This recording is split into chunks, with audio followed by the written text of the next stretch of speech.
you Bern go to? also, in Zurich, Bern, and Lausanne. Yeah, 3 places. Yeah. Oh, so you were in Bern. Actually, we live in Bern, so yeah. Okay. Yes. Yeah. I was giving a presentation on one of our programs called C Learning, Social, Emotional, and Ethical Learning. It's a K through 12 curriculum in education of heart and mind, what His Holiness the Dalai Lama calls secular ethics. Oh, and where did you teach that in Okay, Bern? we are now live on Facebook, everyone. Okay. And it should be recording. Okay. We'll talk later. Okay. Let me just double check Facebook again to make sure it's happening.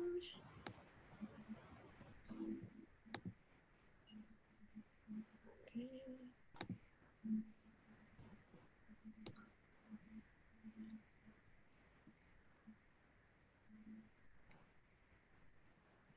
Yes, we are there. Okay. Excellent. All right, I'm going to admit everyone from the waiting room now.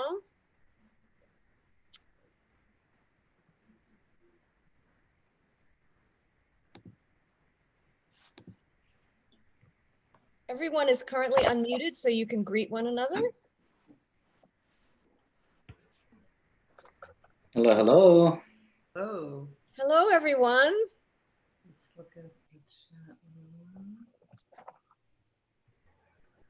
Hello, hello.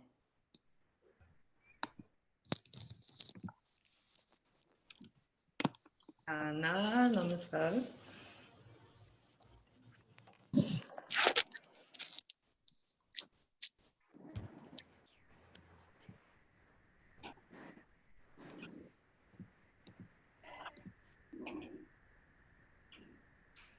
Turn on my Facebook. I can also try to share.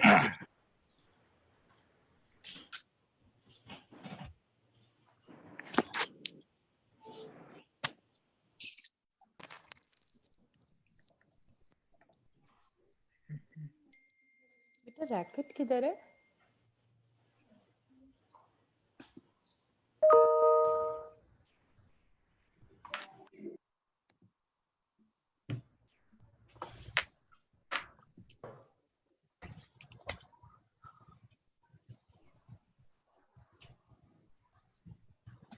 Helmut, willkommen noch einmal.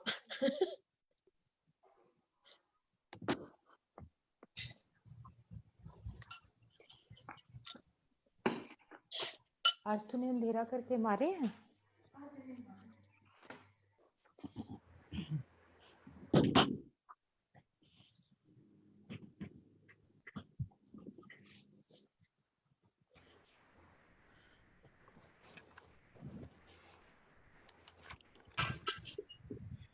Hey, I've got a call from Jerry. Well, he says that he put in a rule 2 or 3 months ago that non-board members can listen in, but they can't say anything. Well, that's so.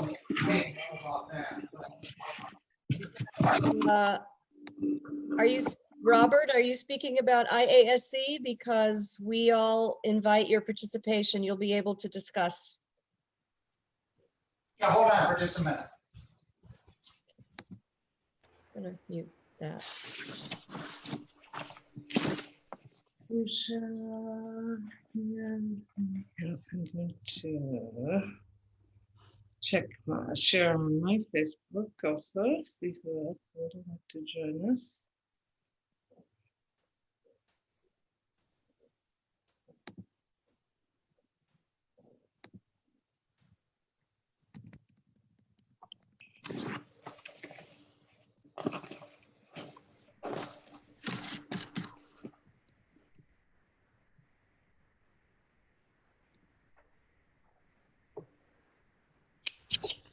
Oh, is he let Telly sleep? I'm happy everyone's chatting or greeting their friends. It's good to see this.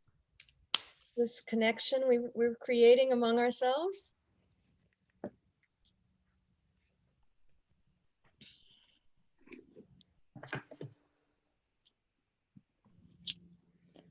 Mhm.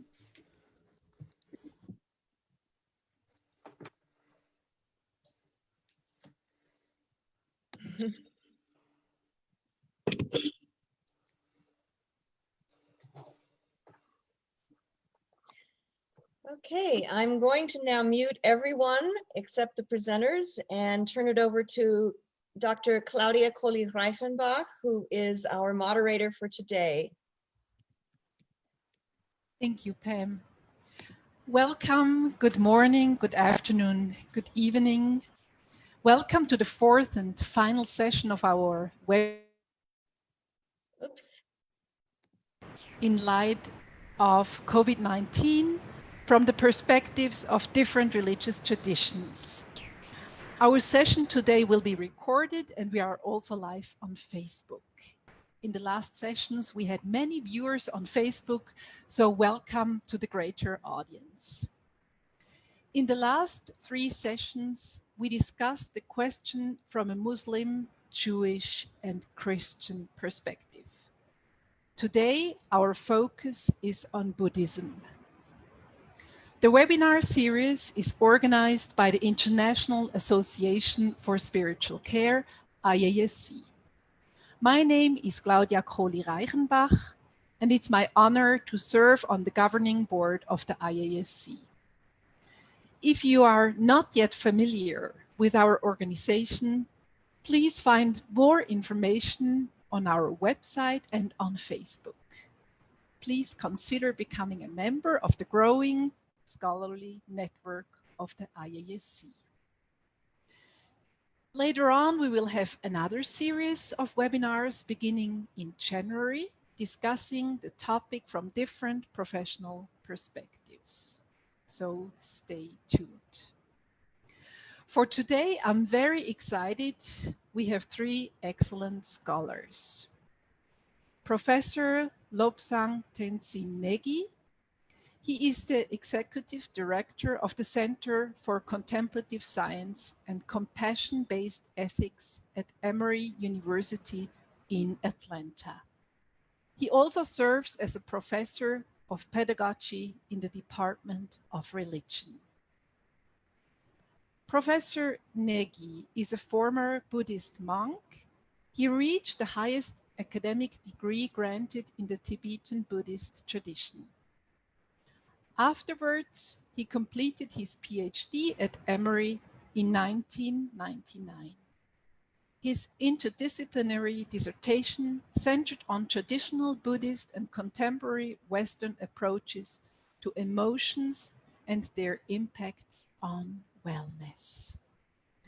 Professor Negi has overseen the academic endeavors undertaken by Emory in collaboration with His Holiness the Dalai Lama since 1998, including the Emory Tibet Science Initiative, an educational program for Tibetan monastics, including social, emotional, and ethical learning, and the contemplative education program designed to promote sustainable compassion.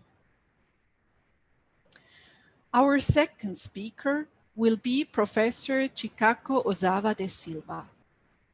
She is Associate Professor of Anthropology in the Department of Anthropology, also at Emory University. Her researches focus on cross-cultural understandings of mental well-being by bringing together Western and Asian, particularly Japanese and Tibetan perspectives on the mind-body, religion, medicine, therapy. In her work, Dr. Ozawa de Silva stresses a critical awareness of cultural biases in medical anthropology and facilitates collaborative research projects on cross-cultural understandings of mental health and well-being. Dr. Ozawa de Silva also researches suicide and mental health in Japan. Our third speaker will be Dr. Bhikshuni Lobsang Trinley. The scholarly work of Reverend Trinley has forged the philosophical and empirical foundations of contemporary international Buddhist practical theology and spiritual care. It is based on her research, contemplative practice, and service within Buddhist communities in Asia and the West for over 30 years. We met in 2017 in Switzerland, where Bhikshuni worked for several months at the Department of Pastoral Care at the University of Bern. Dr. Trinley presently serves as visiting lecturer in Asian religions at the School of Theology and Religious Studies at the University of Tartu in Estonia. Before we start with the speakers, please let me say just a few words about our schedule for today's webinar. The 3 lectures will follow one another without interruption. Afterwards, we will go into breakout rooms for discussion in small groups. After 15 minutes, the groups will end automatically, and we will return to the plenary for questions and discussion. And everybody, of course, is invited. What is spiritual care in light of COVID-19 from the Buddhist perspective? I may invite our first speaker, Professor Negi.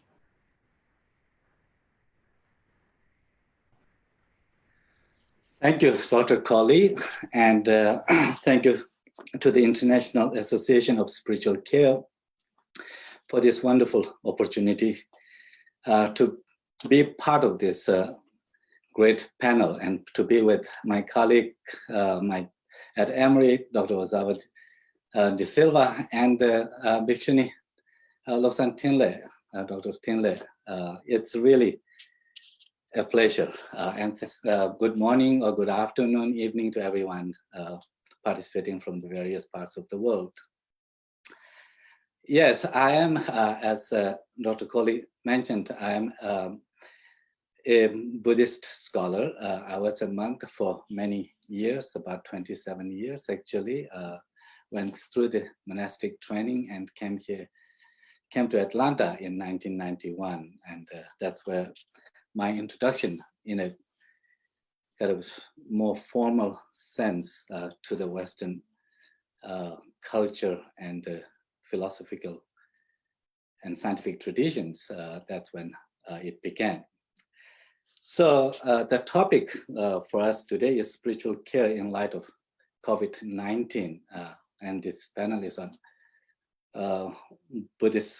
drawing from the Buddhist perspectives.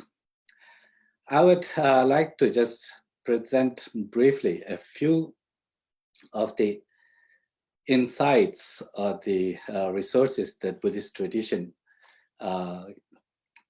can provide and does provide for individuals like us to deal with a crisis like the one that we are going through.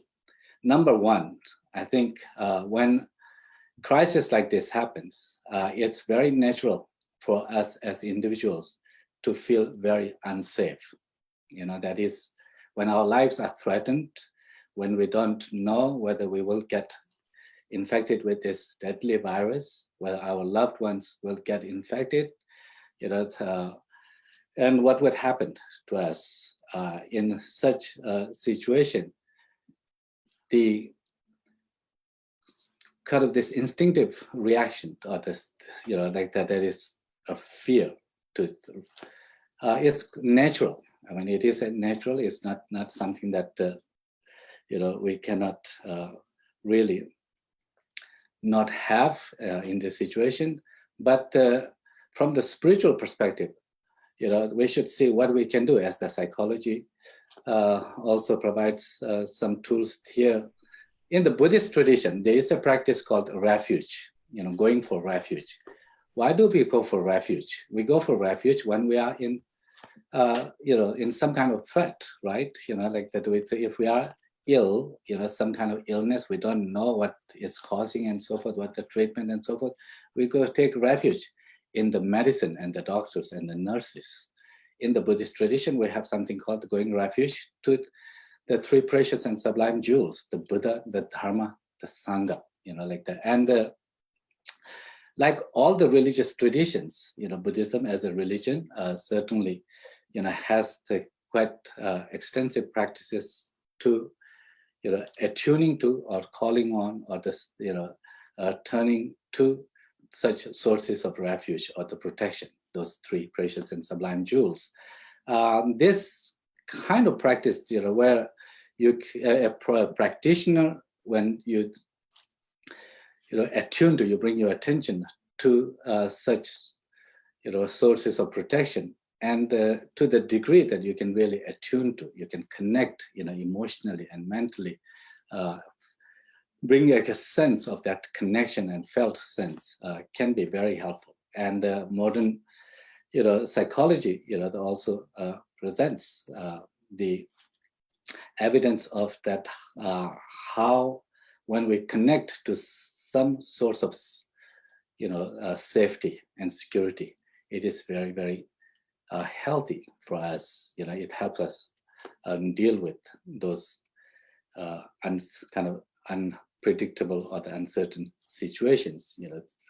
Number one, connecting to that source of resilience, of well-being, that is a felt sense of comfort and safety. And fortunately, all religious traditions have extensive practices. Buddhist tradition certainly has very extensive practices where you visualize the presence of the Buddha or your spiritual teachers, that recalling of the Dharma, the qualities like love, compassion, and so forth that they represent, they embody, that how, they are embodying such, and with their that such unconditional compassion and wisdom, that if we open our hearts and minds, that we can receive the blessings and the protection, whether, actually how it happens, that whether from the Buddhas that comes or not, it may be somewhat of a metaphysical question, but psychologically speaking, that you can see the impact of when one feels, the connection to some source where we find safety. It obviously leads to a sense of, security and safety, and that is what is so crucial, because when that is missing, we would be very much, emotionally and sort of feeling unsafe and distress, and that can further, make us prone to other problems. Now, number two, that in situations like this, as I mentioned, it's only natural for us to respond or react, feel fear and this uncertainties and like that. So how do we deal with that? What does the Buddhist tradition provide? And here, like in the medicine, we talk about, that how, or today, our medical professionals can advise us that we need to maintain hygiene, like the hand hygiene, that they're making sure that we maintain, we are mindful of what we are touching and so forth. If we, touch certain things that where there might be virus, that we make sure that we wash our hands and so forth, like that. Similarly, I think that the Buddhist tradition has a very rich psychological kind of, tradition. Science of mind is the kind of the focus in Buddhist tradition for millennia. It also presents the ways to promote emotional hygiene. What do we mean by emotional hygiene? That it's about recognizing, that when we do feel certain tensions, certain fears, certain, distresses, it is natural that we will feel that. But, as in the hygiene, that if we, come in contact with some virus, what we need to do, we need to wash our hands, like or use the hand sanitizers and like that. In this case, what do we mean by emotional hygiene? As first thing is to become aware. If we're not aware that we touch some place where there could be virus, that we would not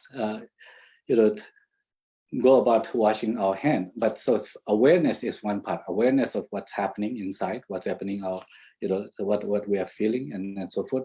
But then if kind of the very simple steps for emotional hygiene has to do with, well, when one recognizes, first number one step, either to disengage from that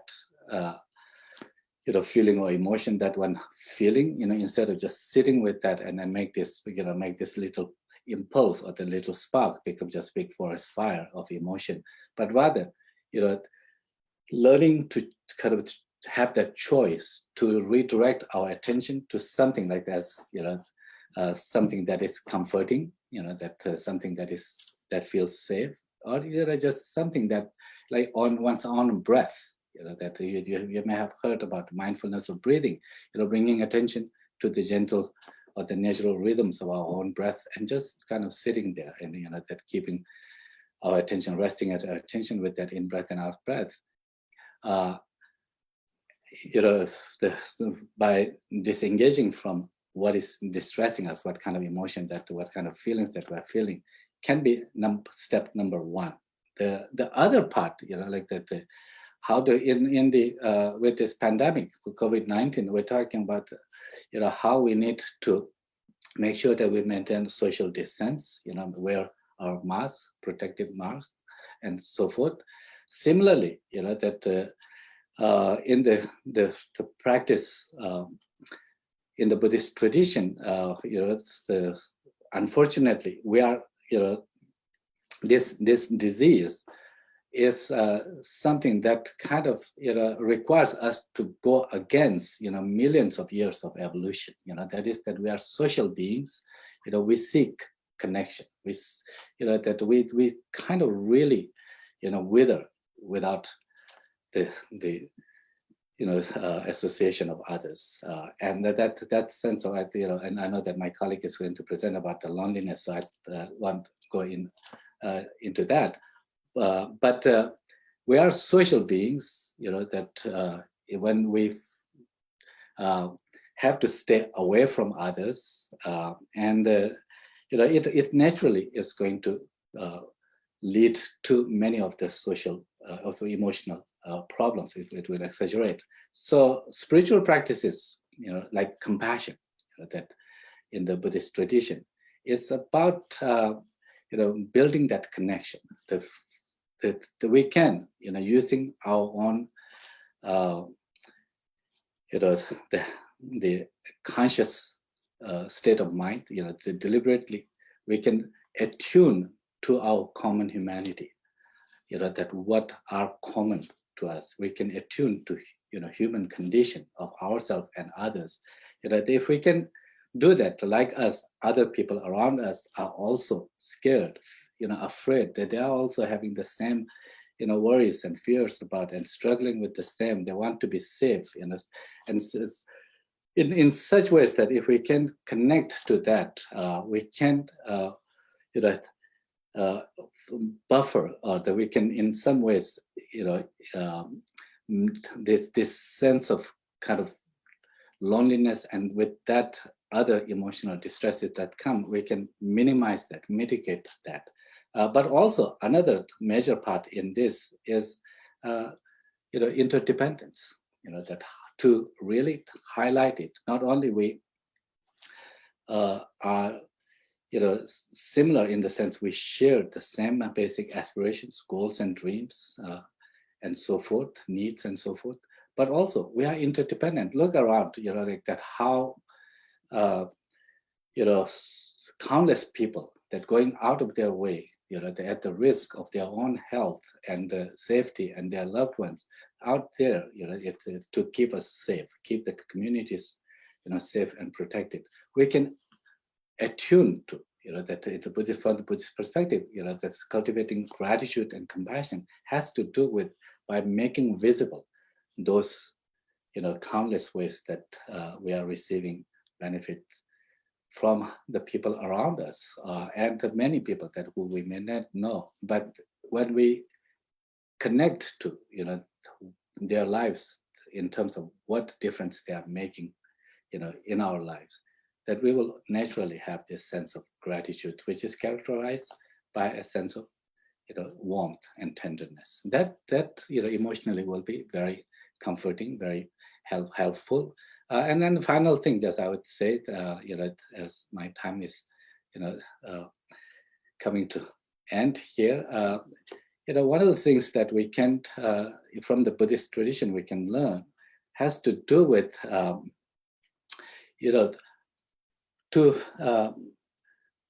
in terms of what we may call discernment, or the wisdom, the understanding, to see, to take the situation like pandemic, to see it from a broader perspective, to understand, that what can make this worse and where we can make a difference. What difference can we make?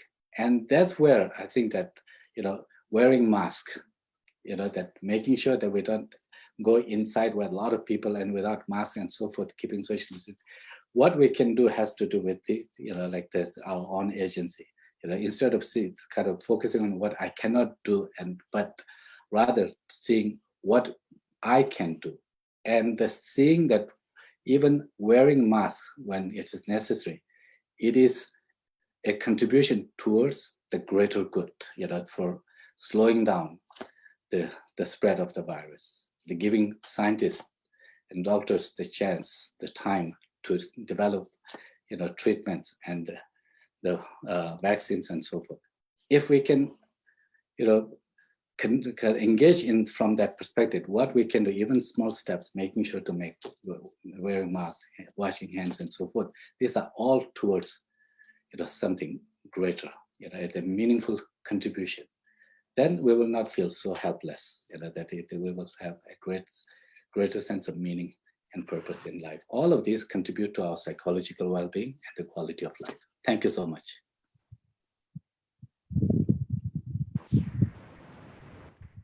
Thank you so much, Professor Negi, for this talk. I may invite our next speaker, Professor Shikako Ozawa de Silva. Thank you. Let me first share the screen. So I hope you're able to see the screen right now. Okay. So, well, thank you, Geshe-Rob-san, for your wonderful talk. And I feel we have quite a lot in common. So hopefully there is a very good connection from that earlier talk. And thank you, Dr. Claudia Cody, for inviting me for today's talk. So the title of the talk today is COVID-19 and Loneliness. Naikan, a Japanese Buddhist-derived contemplative practice as a way to cope with loneliness. So first, actually, about myself, my name is Chikako Ozawa de Silva, and I'm an associate professor of cultural, psychological, and medical anthropology at Emory University in Atlanta, Georgia.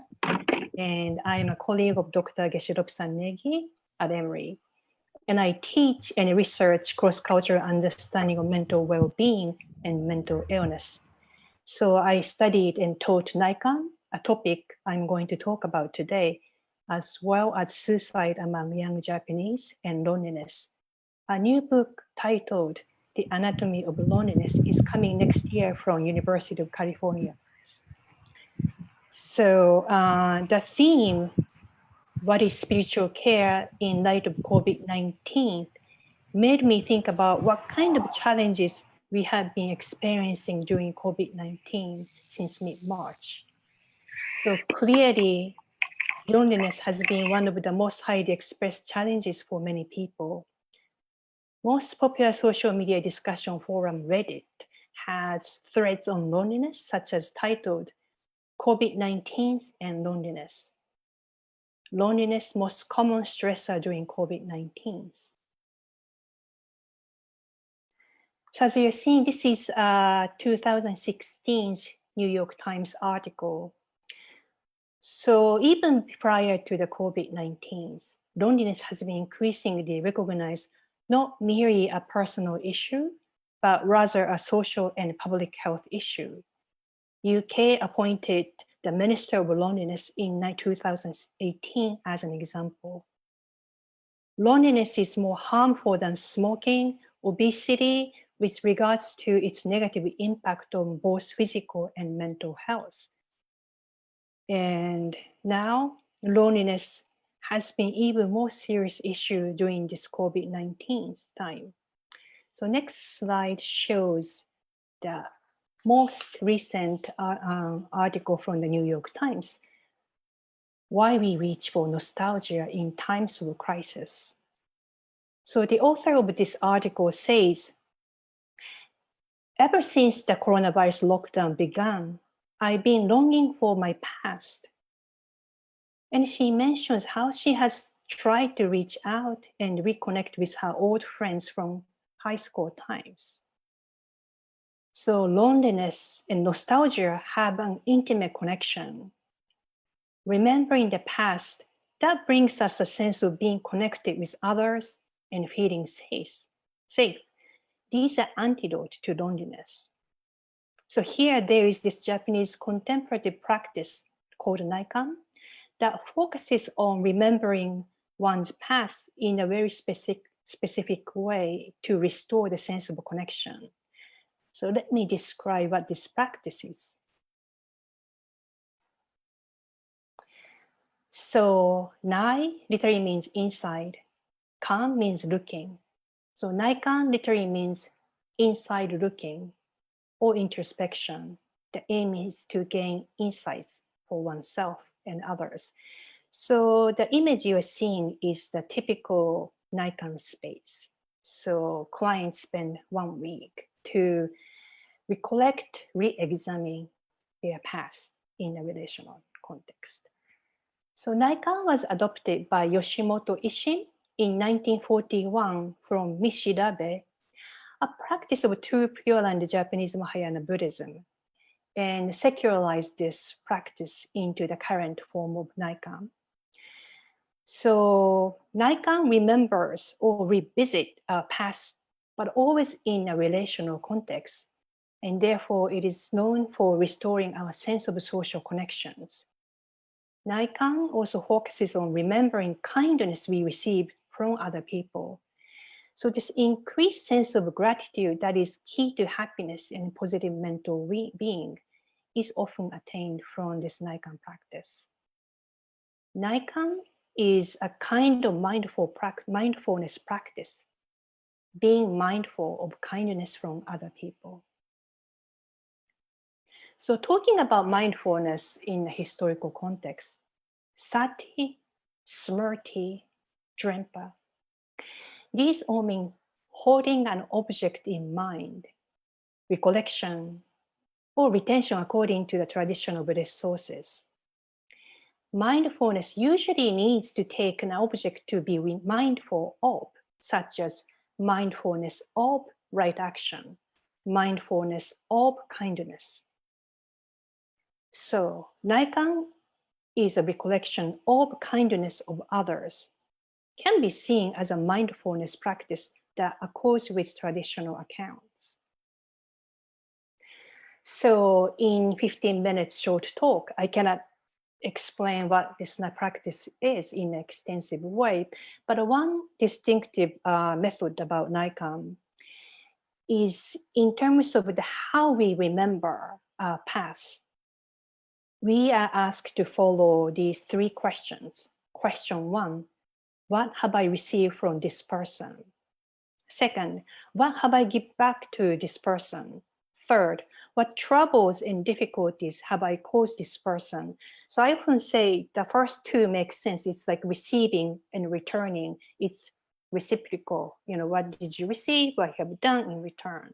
The third question, what kind of troubles we cause other people? That is actually key to Naikan. And the number 4 question, trouble other people cause us, is intentionally not included in Nikon because Nikon experts say, well, you don't need to spend 7 days remembering your past because we are experts in remembering troubles with other people caused us. Actually, neuroscience also has been empirically explained that's the case. From the evolutionary process, we have actually negative biases. So now you're seeing a mandala image that was made by one of the Nikon clients right after his Nikon practice. So this is a picture of a relational self and interdependence. So it shows a sense of being loved, accepted, and helped by other people. So a person in the center is a Nikon client himself, and the surrounding are grandparents, parents, siblings, and then the yellow dots are friends. And it goes to people that he doesn't even know, and realizing in the entire life, that person has been receiving infinite amount of support, even from strangers. So here, just to show one maybe example, narratives from somebody who has done Nikon. So a group of us from Emory University had been teaching classes at Georgia's maximum security prison at Lee Arundel in the last several years. In one of the classes, I taught Nikon, and a woman I call Kate initially reacted quite negatively towards Nikon. She didn't tell me at the time, but later she told me she really felt it's really not for her. There is nothing bright and joyful about her traumatic life. Nikon is a big BS. And she said, quote, I didn't think or believe anything about my self-history could be rearranged. I decided, however, that I've got nothing to lose by doing the Nikon practice.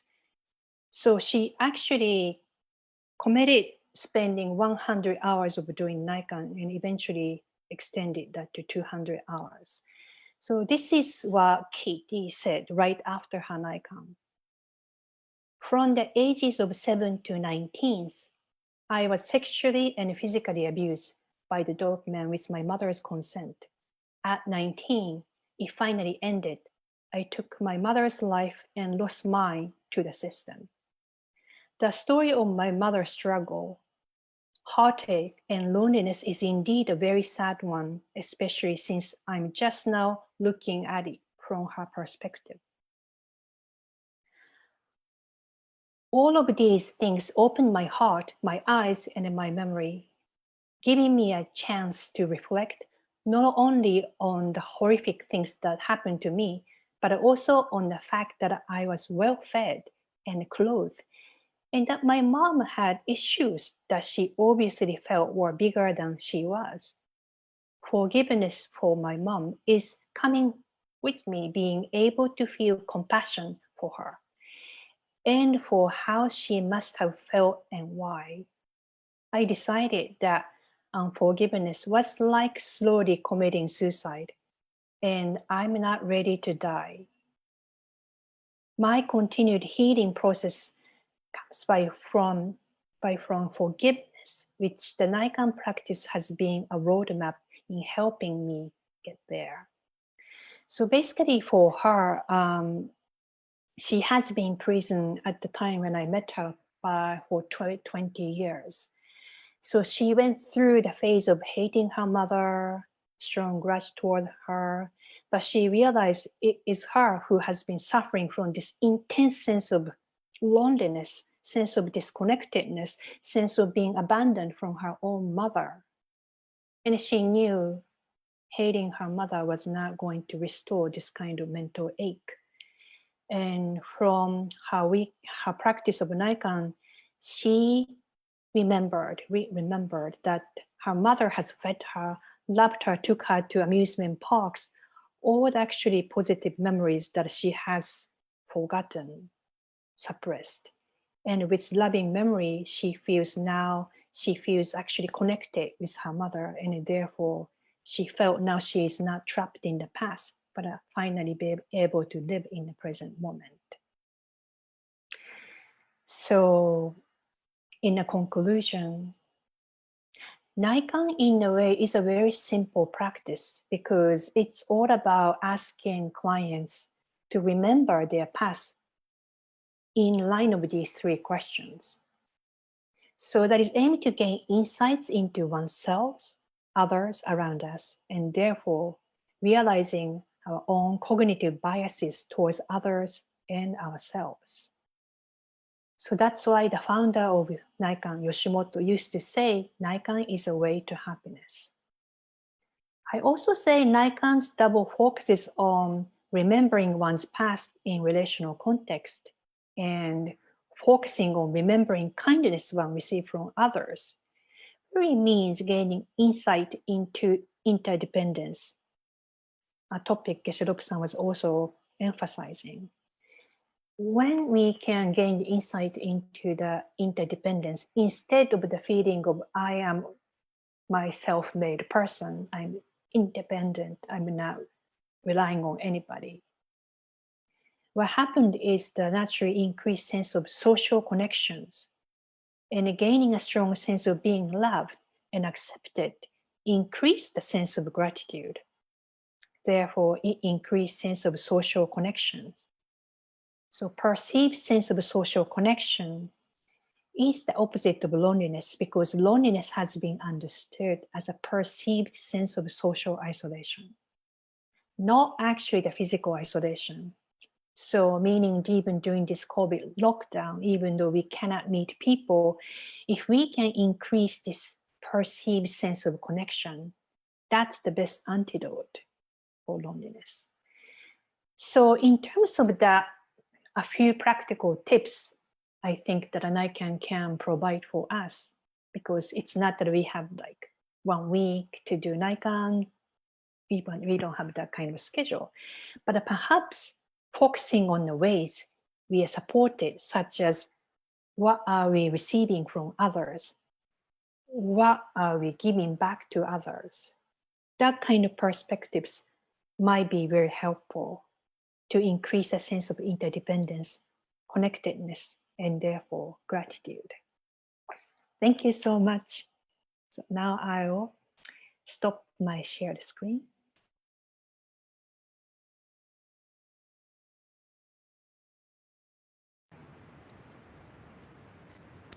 Thank you so very much for your talk.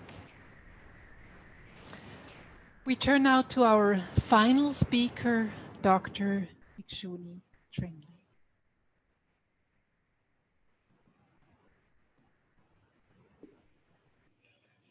And namaste, everyone. I'm sorry to blast you like that, but I have to come up, and it's so nice to be able to join you all today. And I also wanted to say, especially also Tashi Dele de Geshe-la over there and your Emory people, because, you know, I got started in physics, actually. I was studying high energy particle physics in Boston.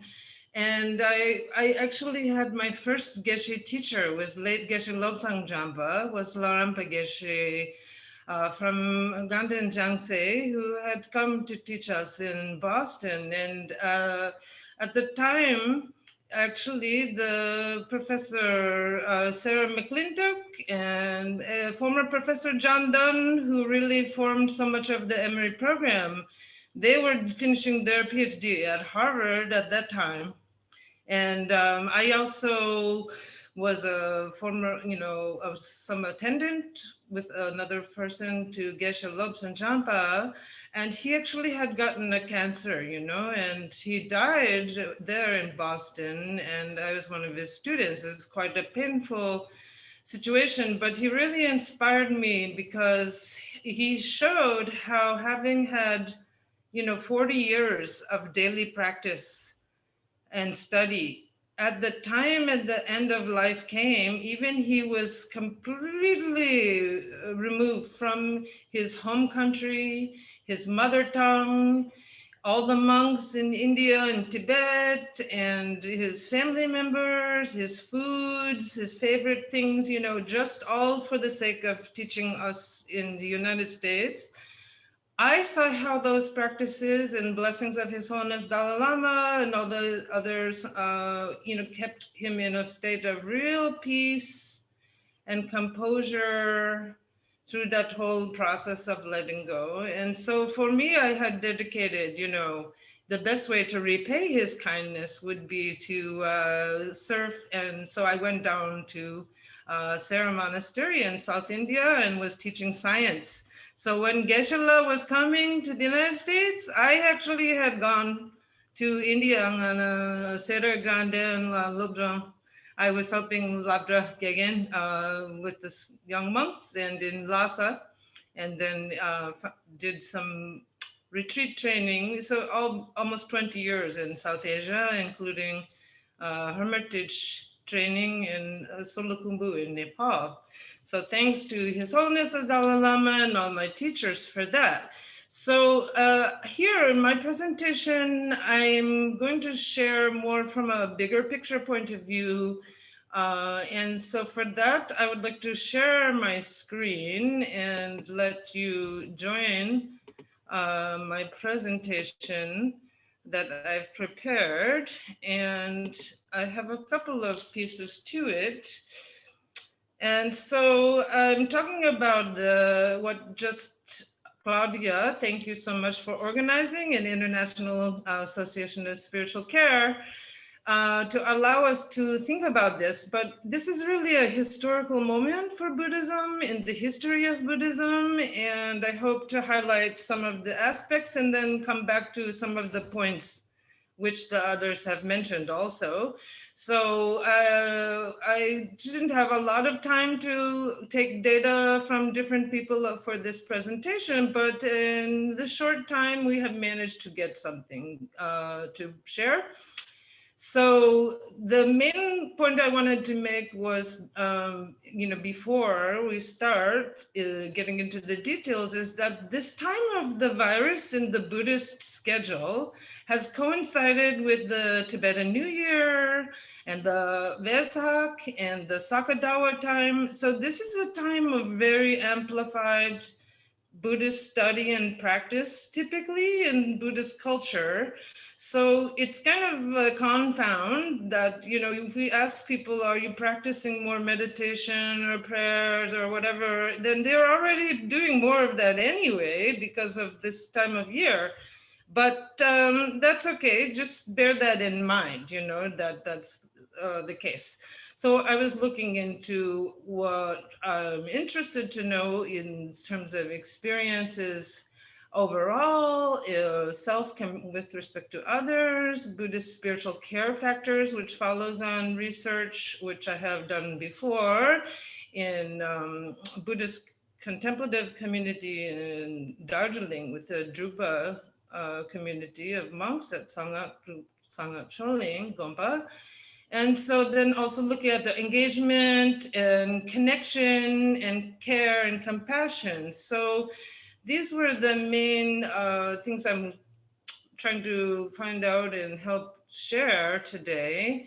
And I just wanted to point out like this terminology too, spiritual care. This is really coming through the Western, historically Christian theological traditions, but I do have some work that I have done to really establish what we could mean with this terminology in terms of Buddhism. And so based on literature from Buddhism and Western sources, I had just said that the phrase for spiritual care, for me as a scholar of spiritual care in Buddhism, it really means psycho-spiritually transformative and indicates a means or vehicle, a praxis, a visionary or normative spiritual care, similar to the Greek phronesis and Tibetan tapshe, which empowers positive psychospiritual growth and cultivation and can also be palliative to traumatic experience such as bereavement or illness and so on. So when we hear words like spiritual care, we may ask, well, what do we really mean in Buddhist context? So that is grounded, that work was field work and interviews with Buddhist communities in Asia have informed that definition, and you can see that text. Actually, I have a copy here, you can see. So actually, a lot of it is published on Google Books. You can see it without even ordering it or anything. So then the areas I was interested to check in with about what is my expectation to have more intensified experience. So that was the impact that I would have expected in terms of the doctrines, like the former professors were mentioning, in terms of impermanence and interdependence, Four Noble Truths, suffering and liberation. In fact, one of my teachers, J. Lama Zopa Rinpoche, Kyabje Lama Zopa Rinpoche, said, you know, like, we are dying all the time. You know, there are many causes of death. COVID-19 is only one of them. In other words, the causes for death are always there, and the causes for life are always at risk, but we're not really attending to those as much until now we have the pandemic. Then we have attention on that, you know. But for Buddhists, this is a regular part of the curriculum of study. And so then I expected more meditation and prayer, engagement with teachings and teachers, and more altruistic care, both for others and hopefully from others. So the next area that, you know, how I'm going to find this information was just through some general observations and then a small survey I made. And this is looking at some Buddhist groups through the internet and my own participation in online teaching programs and initiation programs, as well as a feedback survey. And so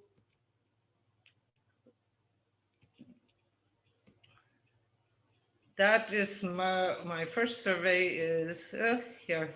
The first thing I want to share with was the online teachings that had gone on in the Buddhist community as a response to the COVID-19. And the first one you can see here is that His Holiness the Dalai Lama, even though I actually in particular chose the Russian YouTube channel to share that His Holiness had given, and I think is the first time in history of the world, Avalokiteshvara sacramental empowerment over the internet in a live webcast.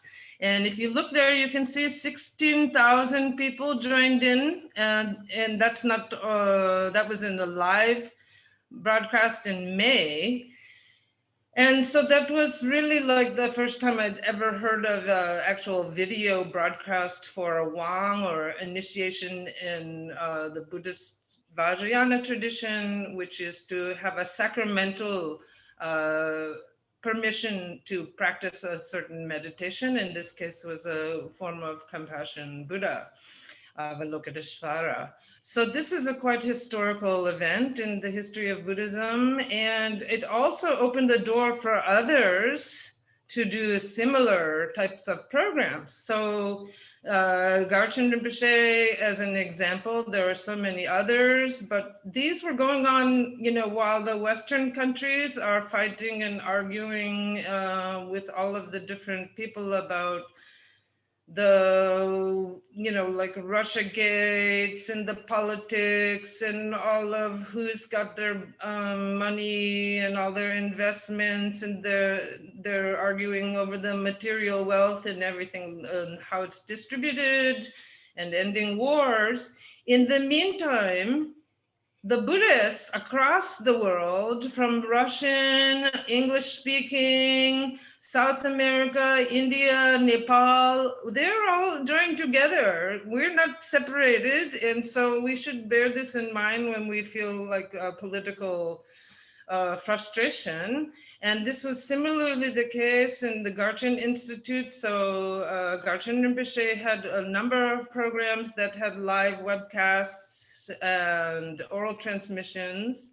One of my teachers I mentioned already, Khepje Lama Zopa Rinpoche, they had a whole web page organized about the COVID and how to do different practices.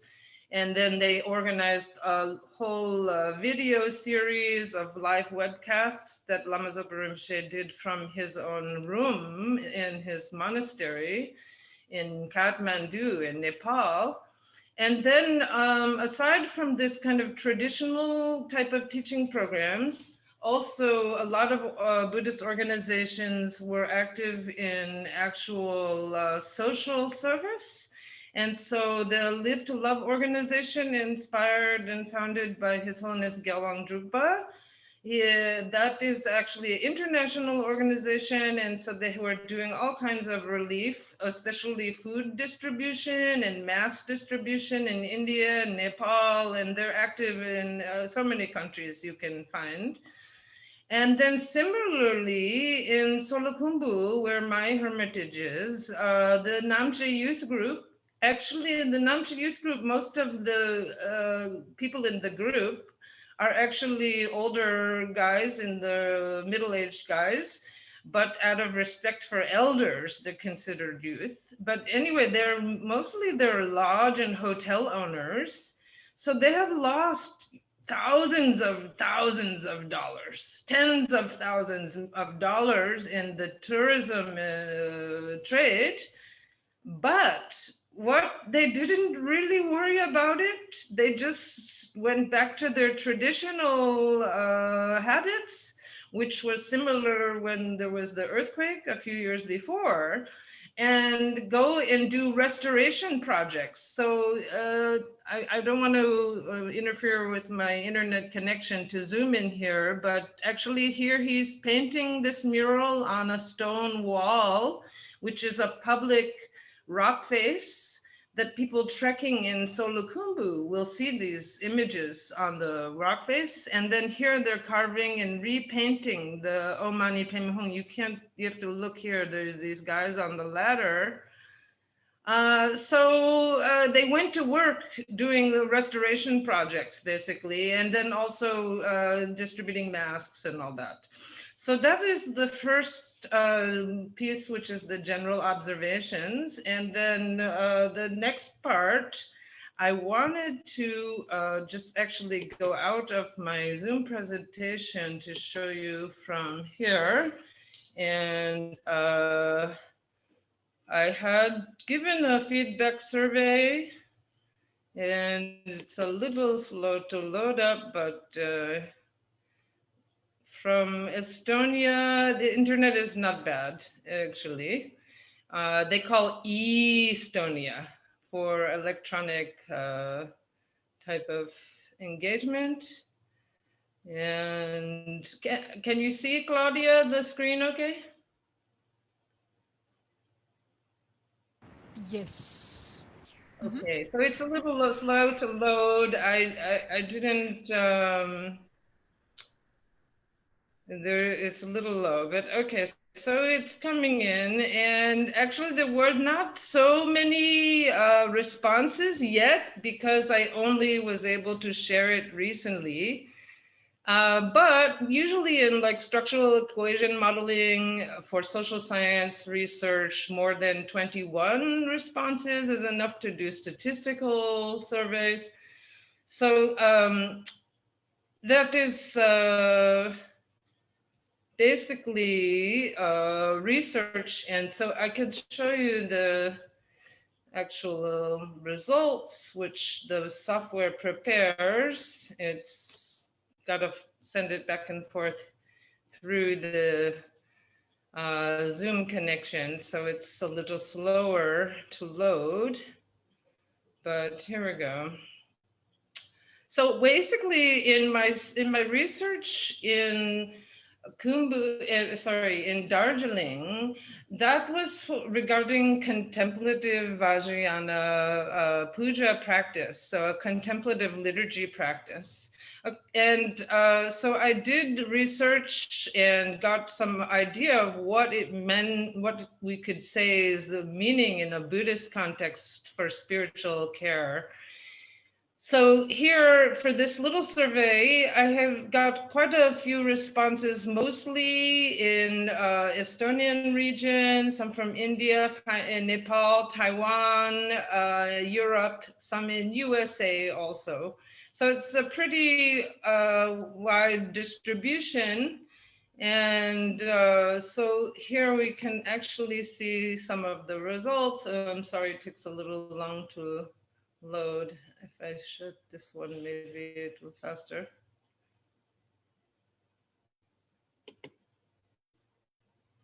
Sorry to be patient. That is, you know, the perfection of patience is one of the 6 perfections in Buddhism. So this is one thing we have to practice. And so here you can see some of the results. And so the first question I asked was series, and I firstly asked a general opening question, but I'll go through it here just piece by piece. I'll let you look over the general information here. You could see mostly Tibetan respondents, mostly from Europe and Western Europe, Russia area.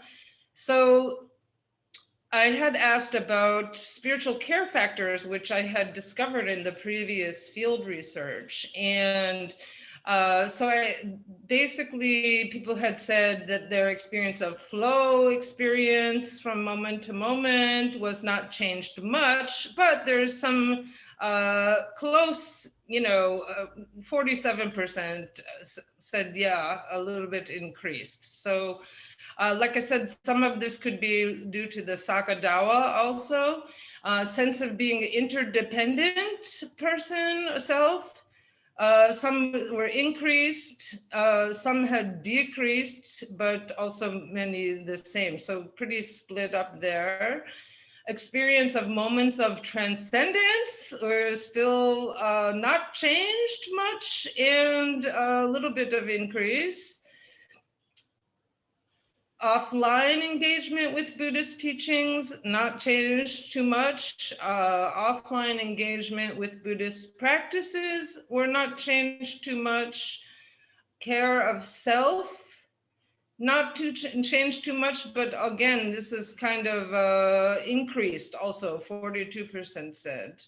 And then care received from others, that's pretty well split up here.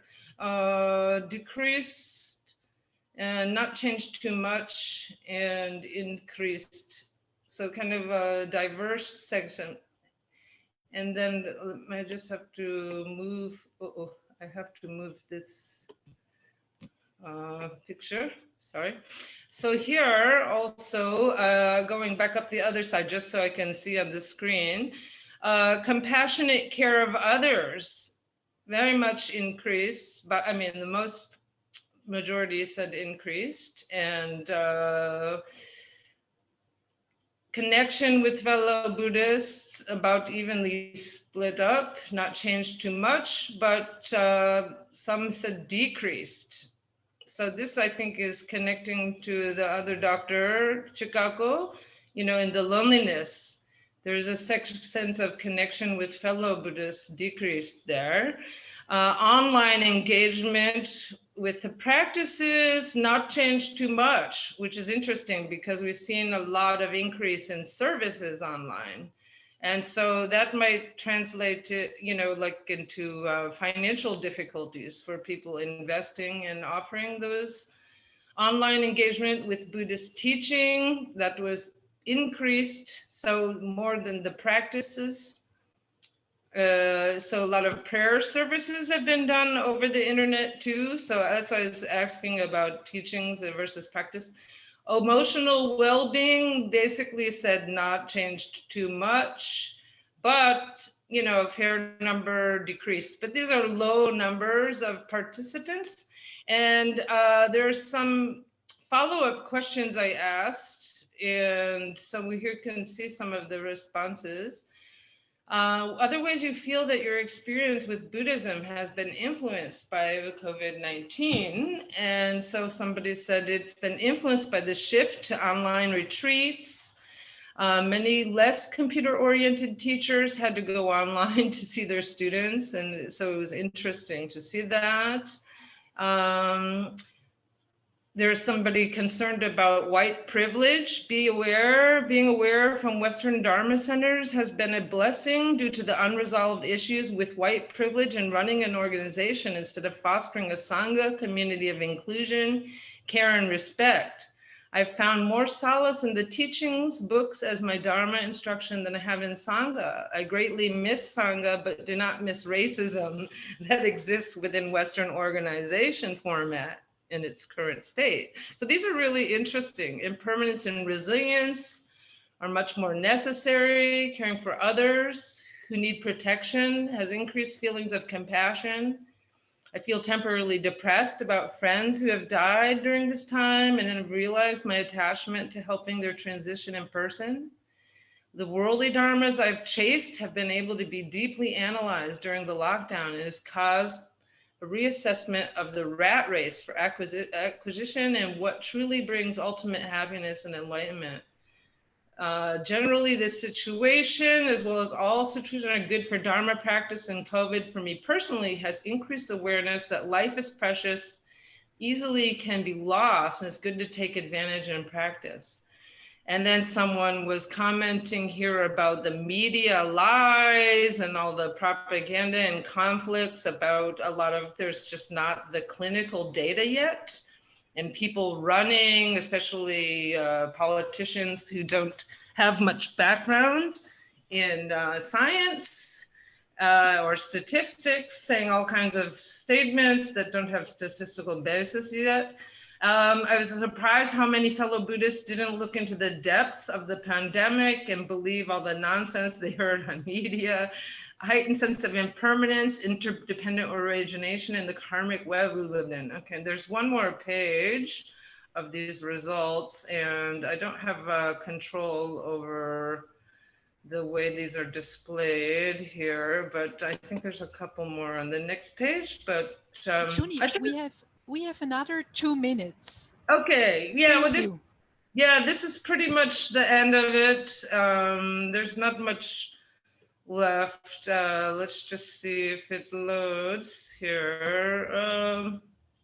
Yeah, it's okay. So I can go back into the trustful belonging and refuge increase, sources of inspiration feel increased, meaning and purpose increased. So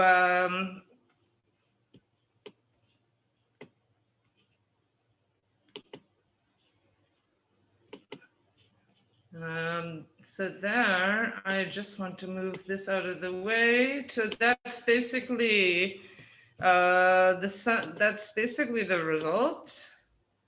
And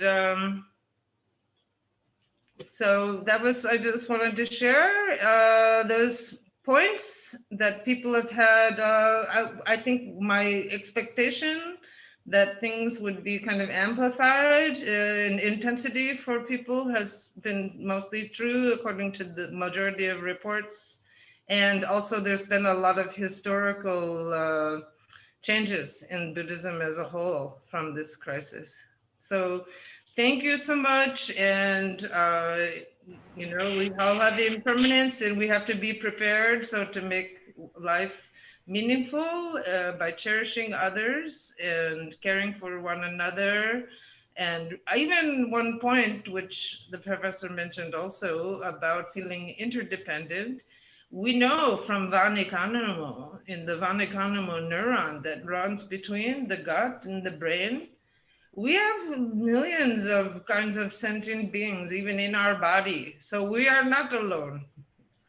We are actually, that is a fallacy. Actually, we are interdependent, even in our bodies, we are interdependent, we know. So anyway, thank you so much, Claudia, and the other professors for letting me join your presentation today. Thank you very much, Bhikshuni.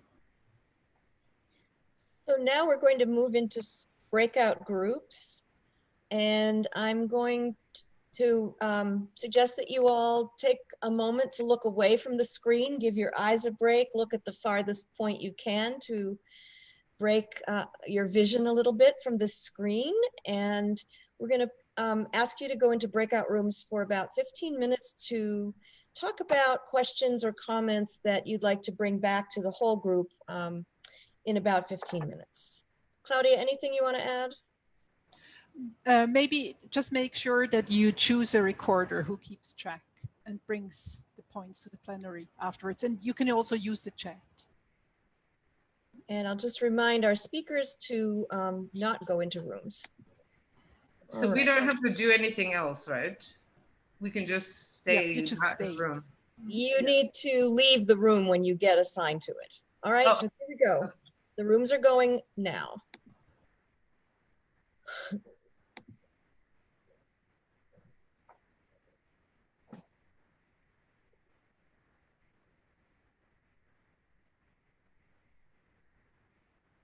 And Bhikshuni, can you stop screen sharing, please?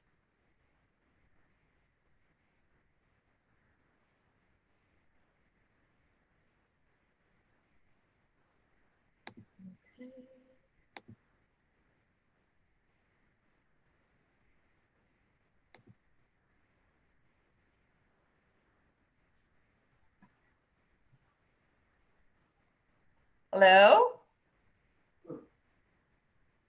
Hello?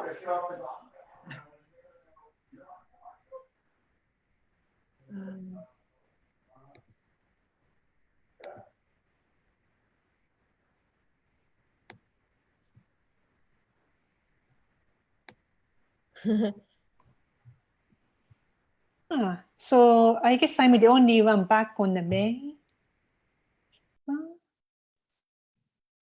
You may need to, whoever said that, you may need to accept the move to the room.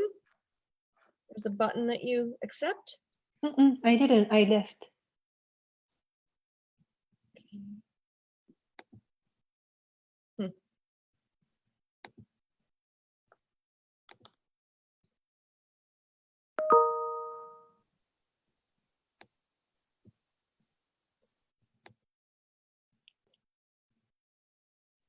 Okay.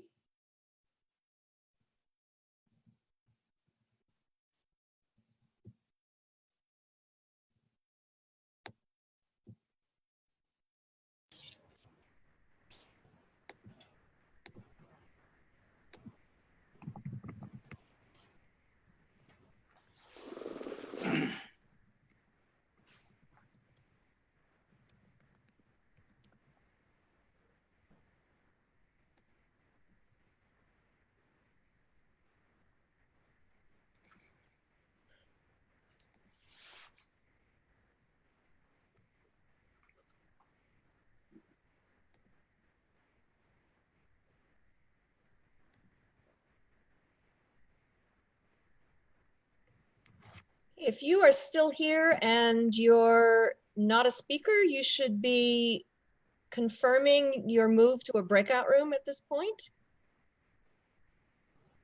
There's a few of you who are still not in your breakout rooms.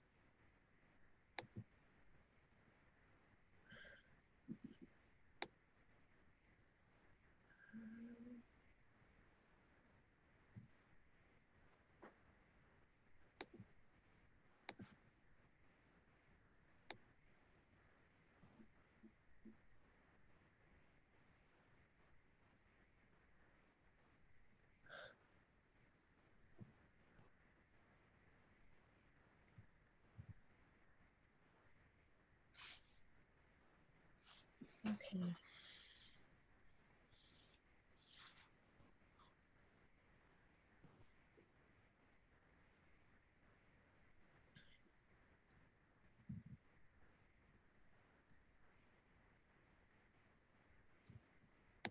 We are still live on Facebook. That's okay, right? Yep, we are. It looks like Dr. Tinley must have left the Zoom.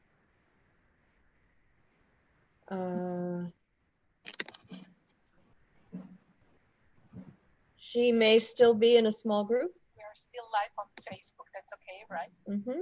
Yep, we are. It looks like Dr. Tinley must have left the Zoom.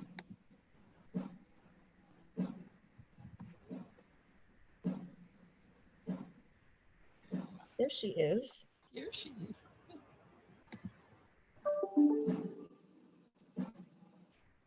The joys of Zoom.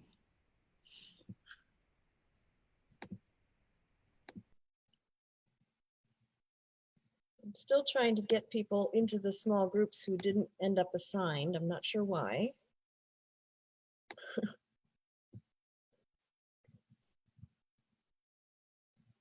Oh.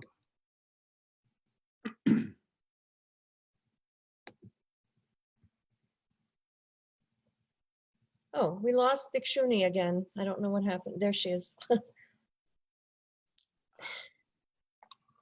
So of those of us who are in the main room waiting for the small groups, I actually had a question, Chikako.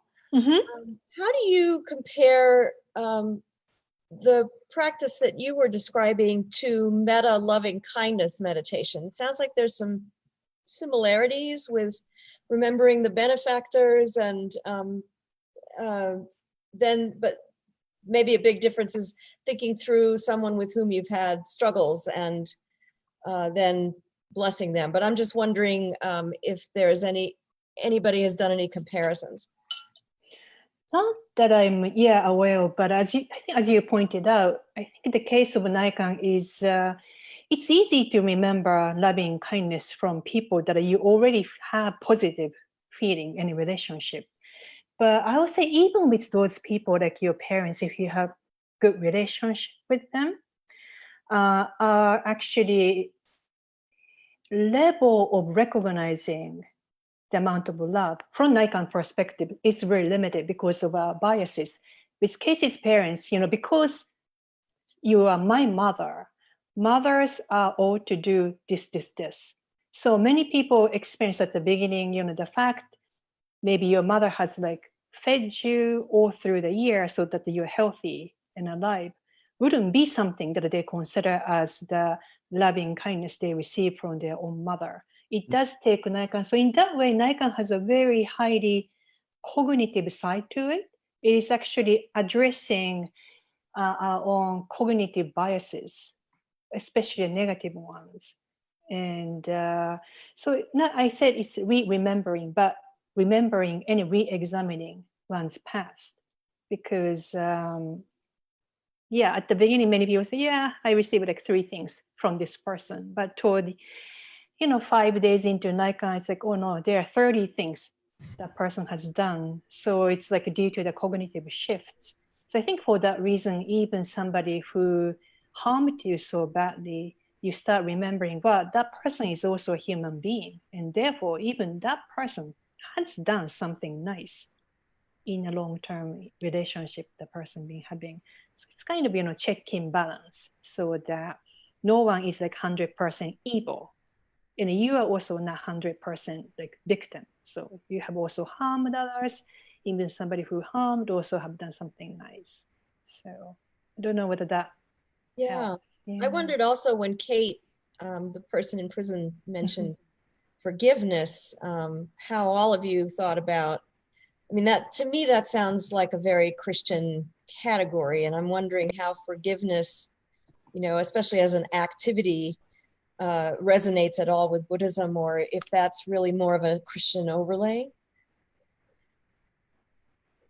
Dr. Tinley, sounds like you have some reaction. I would say that, I didn't actually research forgiveness in my field research in Buddhist communities, but I know that it is definitely, we have some, actually Geshe-la can say even more, you know, like there's so, especially Tibetan tradition, there's no shortage of personal Buddhist instructions about exchanging oneself and one's happiness with others suffering, including our enemies.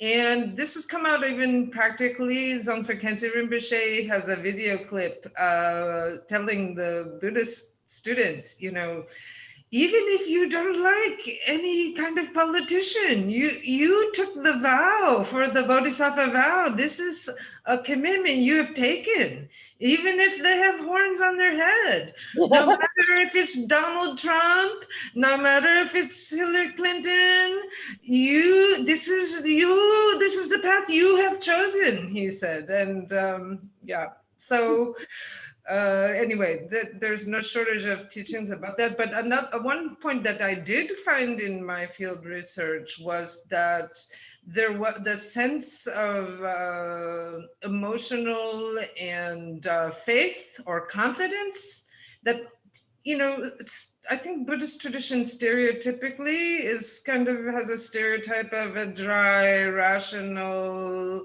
you know, intellectual thing and just meditating, navel gazing. And actually the role of faith and confidence is actually, was reported very highly in my research in the practices. So that even surprised me a little bit because we don't hear that so much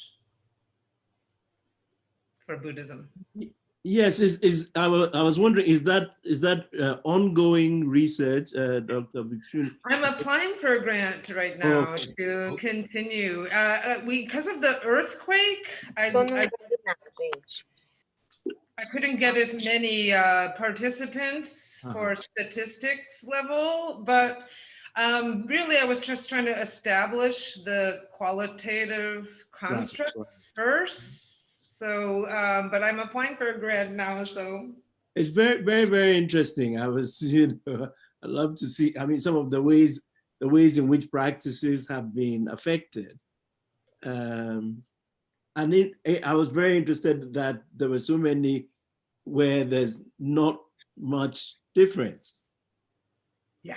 You know, so because I think that we perhaps give far more, you know, we are far more conscious about something that is an everyday, you know, like you were saying, death is an everyday experience, you know, and some of these things are you know, and really we perhaps need to look more deeply at our everyday practices rather than, you know, look for some kind of esoteric practice out there, you know. So I found that very, very interesting. I mean, it connects also with what, you know, what Professor Negi and Dr. Chikaku were also saying, you know, very much like maybe an intensification of our everyday practices is what this calls for. Finding that very interesting.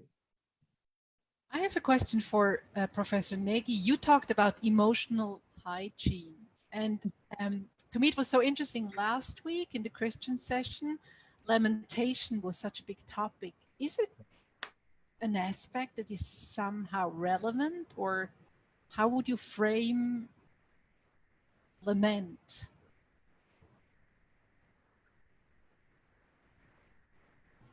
How do you explain lamentation in Christian? It was that from the Christian perspective?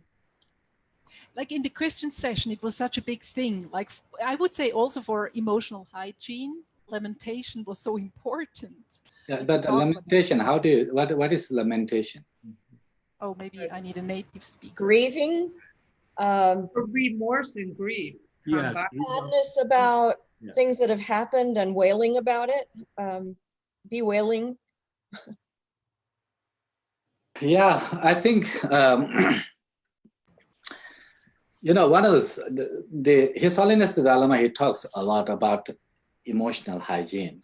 You know, like he talks about how we have paid so much focus to physical hygiene, and it has improved, quality of life, in terms of many of these contagious diseases and like that today, with are quite mindful of our hygiene, physical hygiene and like that. But when it comes to emotional hygiene, that's right. If there are certain things that have gone wrong, or like as Dr. Ozawa de Silva was mentioning, that we have this, negative bias, right? So let's say that, our parents have been 99%, they have done is wonderful things for us, but that they have been a little tough, when we were teenagers, and then didn't quite, provided what we needed, and then we became upset with them, and then we hold to that negative part, or that maybe they are human beings like us, they have limitations as to how much they can do. They have certain, the weak moments, the difficult moments in time also. So that not everything that we expect they were able to provide us. But then, as a teenager, we may have just, that when our expectations are not met, we have reacted with like that they are mean and that they don't care for us, and we hold on to that, and that can be a very, very toxic, for our lives.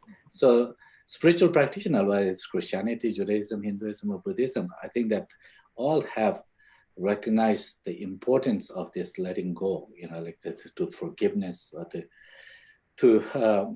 and that's what, when we talk about the emotional hygiene, like if we kept holding on to something, like whether it's obsessively the grasping, or something that is, we are reacting because of that it did not provide for what, or perceived kind of, harm or the negligence, and that can be very, very, toxic. That whole life we can kind of remain very much stuck in that resentment. And how do we go about, forgiving? And I think that like the modern psychologist is, is shedding some light on how our minds and emotions work. Buddhist tradition has been, working on this for millennia, and a very rich material, not just philosophical, level, but as a practice, theory brought into practice, that how do we go about forgiving?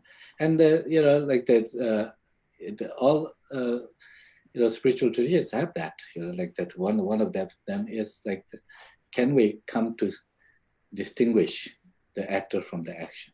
Can we come to see, the person who has made some mistakes, or some, caused some harms, or then fell short on some responsibilities and like that? Is that person just evil, or that person has a limitation, human limitation? In certain circumstances that person can be. And so it distinguishing the actor from action. We can always, see the problem in action. We can blame the action, but if we can, we can come to see a person, himself or herself, is not reduced to that one action, one negligence, one shortcoming. And that these are contemplative practices, as Dr. Ozawa de Silva was mentioning this, reframing, it's kind of making visible, like that, about this human dimension, human condition of others. And so the reflective practice is what we call the analytical meditations. These are the insight, kind of the critical thinking process.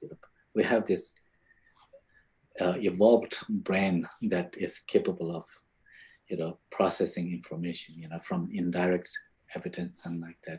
So through the reframing or the reshaping of our perspectives, we can, reshape our emotional responses, and then our behavioral kind of, We're going to need to bring our small groups back again, but I want to interject as an IASC member, coming from a Christian perspective, but also very engaged with Judaism, that I have actually argued a lot in my writings over many years that forgiveness is not necessary. Because if it's an action of emotionally feeling like you need to be nice to that person and they have not repented, in Christian tradition, repentance precedes forgiveness in a lot of Jesus's teachings. And in psychoanalysis, to be in denial about your anger, it needs to be worked through to get to anger and lament before you can get to a point of what I would say in the Greek, in the New Testament, forgiveness is aphiemi, means releasing. And there I see a lot of correspondence with what you're talking about, that forgiveness isn't like an action that we take, but it's more a state that we're able to perhaps realize when we have gone through these emotional states and understood what's happened to us. So I don't want to try to smooth over what may be some real differences here, but I also think that there are things that from our various traditions, we can find some correspondences if we're not forcing people to prematurely say to someone, I forgive you, before they've done the internal processing that needs to take place. Does that make sense to you all? Well, absolutely. Yeah, yeah. Pamela, you're absolutely right. You know, forgiveness is not something that can be forced. Right. Someone And to- also, I'm yeah, not just saying I forgive you, not like that. I think, let me give you just an example. It comes from a classic, Buddhist text. It says that when a patient behaves violently or does something quite,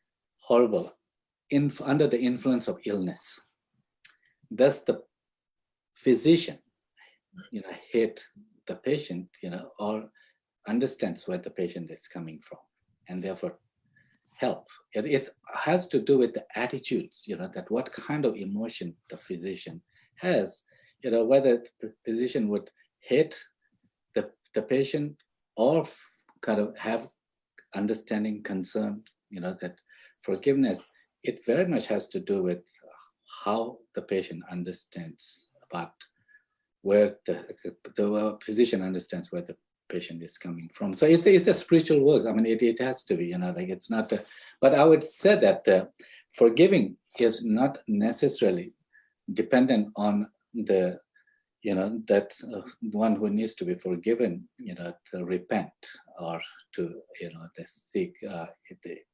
It is possible for Jesus to forgive those who were crucifying him, that even though they were not, repenting of their action, but he could say that, forgive Father, for the, they don't know what they are doing, or like that. I'm paraphrasing, but aware that what is compelling them to do this action. So it has very much to do with our All I would say about that quote is that he asks God to forgive them. He doesn't forgive them. Yeah, that may be that's something that the real difference, I think, that between the theistic, particularly monotheistic, traditions and the Buddhist tradition, because we don't have that concept of, that someone will forgive for your actions. You have to find a way to, overcome your own. Welcoming our small groups back now. Thank you so much.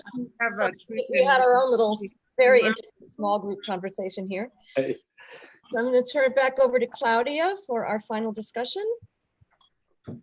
Welcome back, everybody. I think we wait for another minute, I guess, for more people to come back. I was trying to say that it would be great to be able to have a roundtable on a focused issue like truth and reconciliation, since most of the wars are carrying on under the guise of that, even if they're financial in motivation. But I'm thinking of, like Shoah and Tibetans, and the theologians and religious scholars seem to have forfeited their role a little bit in the discourse. So it's great to see as International Association of Spiritual Care coming forward. That would be a wonderful topic. We actually did quite a lot of that at our conference in Israel, where we were in both Israel and Palestine, and one of our main speakers was very involved with truth and reconciliation in South Africa. So it's a topic that keeps recurring for us all. Okay, so everybody's here now from the small groups, and I'm going to invite you to share your questions or comments. I'm going to mute. Yes, and you can bring them in. Any reflections are welcome at this point, or if you prefer, you can also put them in the chat and we try to bring them in. Yes, please, Aida. Yeah, well, we have a nice conversation and we get into the subject about kindness. And like Nikan said, there's bases that practicing kindness, and we get like the definition of kindness. So I will, is one of my questions. Well, we get into one as a team, but I want to hear about the kindness definition, because we get into, is an emotion or is a state of mind or is a construct of wellness. So definition of kindness. Thank you. Who wants to pick up this topic from the speakers?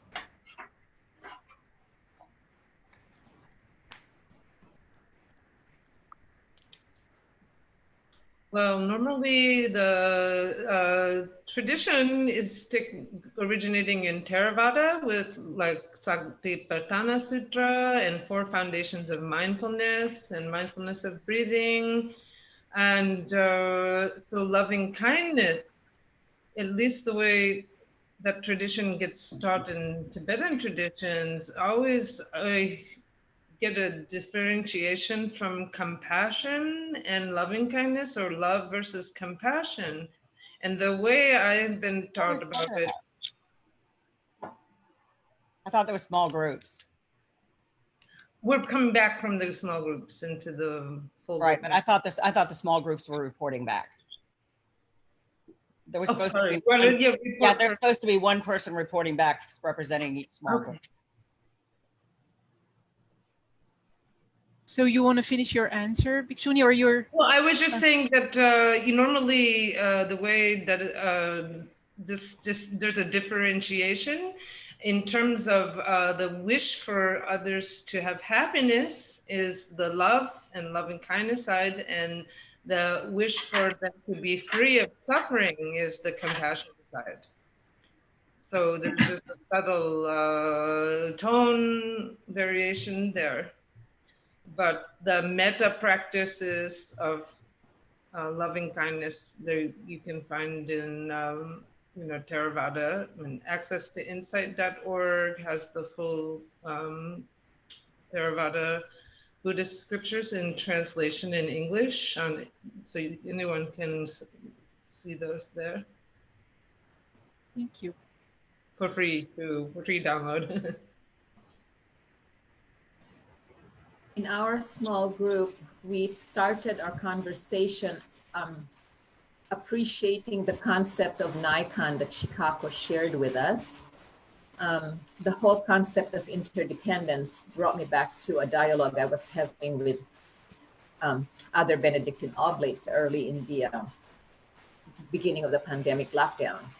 And I don't have the words that I had put in those musings, but it was the concept of the social isolation that has come through COVID brought me back to my own, and brought me back the experience of being in a hermitage where, I could practice solitude in the context of community.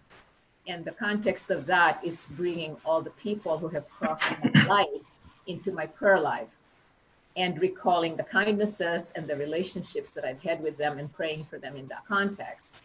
And so not being isolated, even though I was in the practice of solitude. And I think the group just carried the discussion from there and related it back to where Nikon was coming from. And then one of our members in the group who's not here right now, I can't remember her name, had a question, but I'm not sure. She had a question about the third point. It was me, Nancy. And to build on what Marisol is saying, I spoke more from a psychotherapeutic perspective that we internalize objects from a Western psychology perspective. And therefore, as our discussion in the group was, that we were comparing that solitude is not necessarily isolation and so on. But my question was for Bhikshuni. At the end, your comment right at the end about the we're never alone because of our gut or the nerve that runs from our mind to our gut. I was wondering if you were referring to the polyvagal theories or... Well, yes, yeah, the data from that, but more specifically just to the concept of the internal ecosystem is not, it's more like a rainforest in there than a dead parking lot, like we traditionally were taught as kids a long time ago. Thank you. And we're healthier when those creatures are happier too, it seems.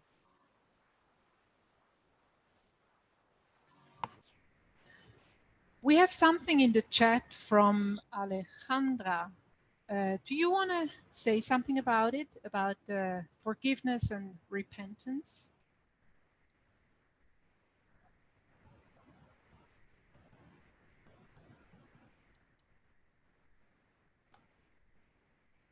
Maybe we come to the topic. Yes, please. I'm sorry. I'm actually at the doctor's office. My dog had a seizure, so I cannot be fully present, but I didn't want to miss it, so that's why I just wrote the message. Okay. Thank you so much. Thank you. Is there anybody from the speakers who wants to bring in something about forgiveness and repentance? What Alejandra wrote? Well, I wouldn't mind to follow up on one point that Geshe-la was mentioning a few minutes ago, which was, you know, even that in the message, he says, it seems to me that if we wait for others to repent so that we can forgive, we ourselves to be bound to resentment, which is an obstacle for happiness. And one of the doctrines in Buddhism of future lifetimes and past and future lifetimes, even if you don't want to take it in such a Newtonian way, even statistically, like a Native American tradition speaks of 7th generation. In that kind of point of view, the other and ourself, the differentiation there is can be seen as arbitrary from a cosmic perspective. So I agree with what that writer has said. And even though, I mean, what we know from the psychologists, when they tell us, you know, we have to be careful and mindful not to enable dysfunction and harmful activities, and mindful not to participate in that, which personally, I feel like our consent to war through our silence, this is a bigger problem for us right now. But if we hang on and we wait for the other person to come around to repent, it may never happen. And there, I think it was the Indian Vedic yogi Nisargadatta, I think it was said, you can't rip the skin from a snake. It has to be molted off in its own time. And who knows what are, you know, so what are the obstacles that blocks the other person from feeling remorse, feeling aware of their harm. But I think the communication cutoff, that is something we can take in from pastoral theology, and Christian tradition also has told us a lot about that, where being in a communication cutoff, it won't happen at all if we don't engage. So it's tough. We have to practice patience also, and work with the other person or find others who can help, and at least hold them in our hearts and not close off internally, even if externally we can't seem to get together. Can I say a word about this? There's no question that it becomes easier to forgive if the offender repents. You know, that's for sure that if you had you have been taken advantage of, the criticized or the done harm in whatever ways, if the other person really regrets and repents about that, it's easier to forgive the person. That partly has to do with, like that when we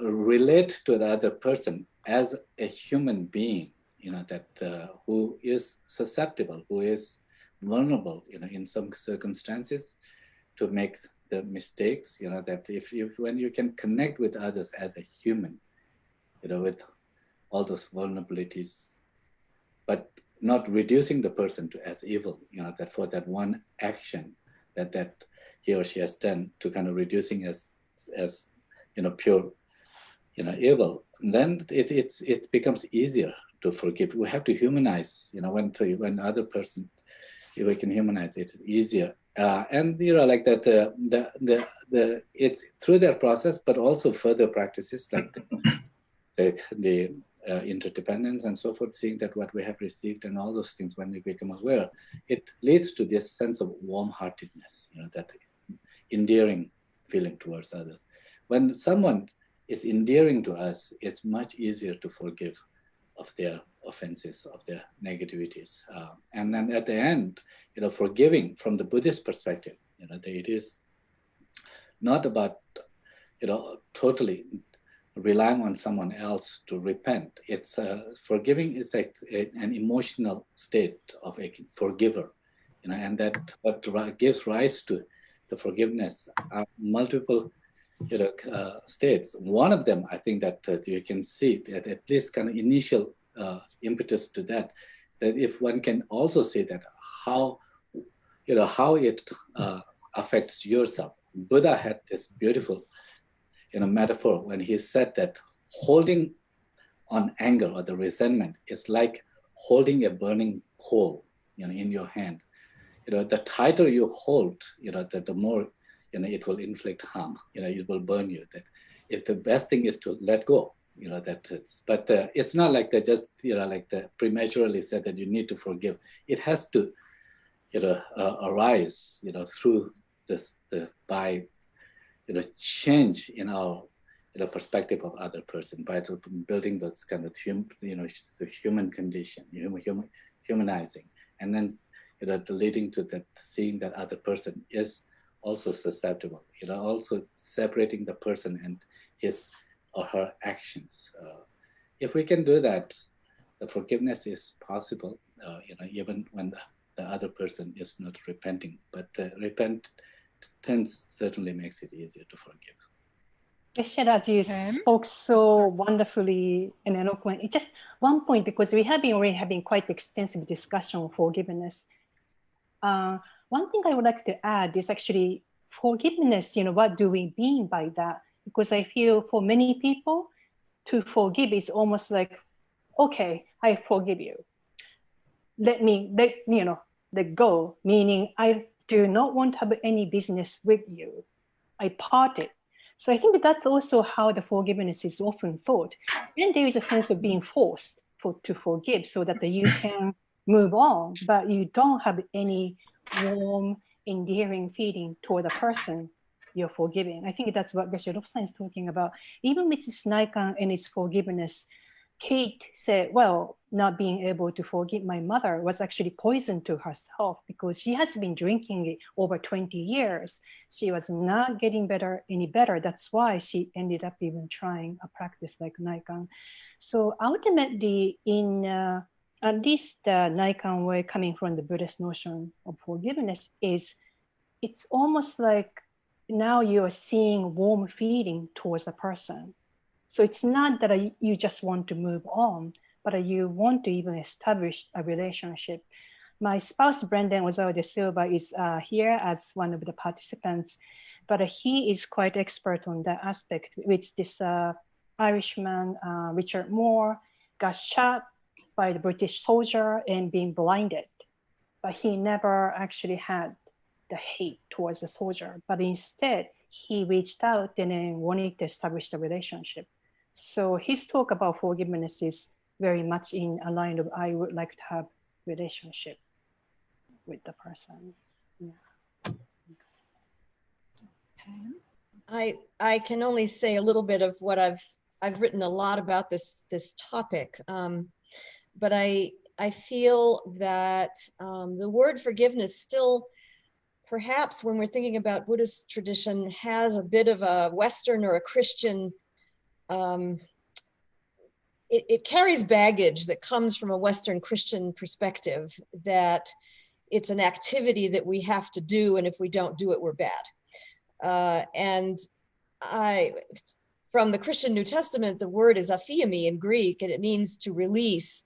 And I think there's a much greater parallel with what the Buddhist professors here are saying in terms of what it really happens in forgiveness. It's not an activity that you set out and you determine that you're going to do. Tomorrow I'm going to forgive this person, but that it's something that arises from internal work, and that it's not spiritual bypassing of that internal work. It's something that arises, and it almost feels like you're forgiven of that person, like a passive. It's not like you actively force yourself to do it. You create the conditions in which that releasing can happen. And that may or may not lead to wanting a relationship with that person. And of course, that person may not want anything to do with you, or may be dead.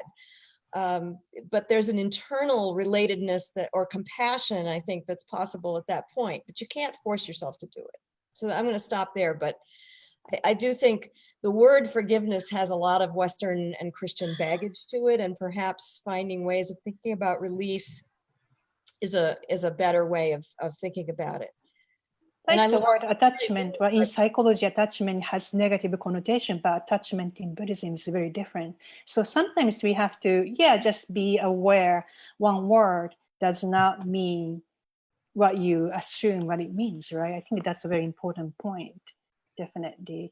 And if you forgive, actually, one needs to gain the level of the autonomy back. So if you're feeling you are the victim, you cannot forgive somebody. So that's what you're talking about. You cannot force anybody to forgive. So it is a natural progress when one person no longer feels a victim. That's actually a starting point, right? Like the sense of empowerment. Anyway, I should stop too. Thank you. Well, can I just jump in very briefly on the idea of it being a Western construct of forgiveness? I was just looking up in the Purbanet, and we see in Tibetan, what it got to Gongyang Nangwa, Zopa Jeba. So Zopa, the main connection in Tibetan Buddhism will be through this Zopa, perfection of patience. So we don't see it quite in the same role that you see it in Christian terms, but the way, of course, in some ways in the Vajrayana Tibetan tradition, it's more, I think it connects to Christian and Judaism traditions through the idea of a covenant.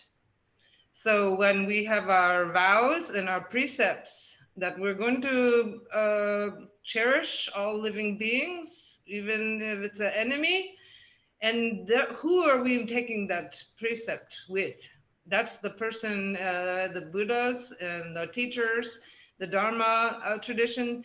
And then if we can't keep that vow, then we are in arrears, right? Then we need forgiveness. So I think in Buddhist tradition, at least in my traditions, it's more of, we're on the receiving end more than the idea of having to forgive the other person. We are the penitent role. Then we see it is in full glory in Tibetan Buddhism anyway.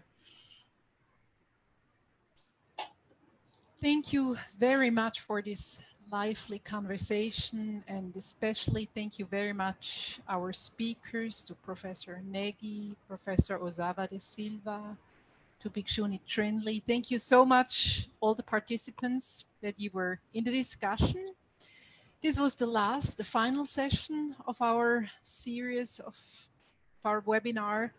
You can listen to the webinars, to the past webinars on our website, and you will find the papers in our IASC publication, which we will announce in time. So night is falling in Estonia, as I can see the lights. I just turned the light on before we started because it was daylight. It's beautiful. So we see how much we are connected here over the globe. Thank you very much, and we wish you all the best for. Thank you. Thank you so much. Thank you. Claudia, thank you, and thanks to all the people who are visiting and online after the recording also. And may all living beings have happiness and the causes of happiness, and may they be free from suffering and have peace and harmony and just getting along and no stress. Thank you. Thank you.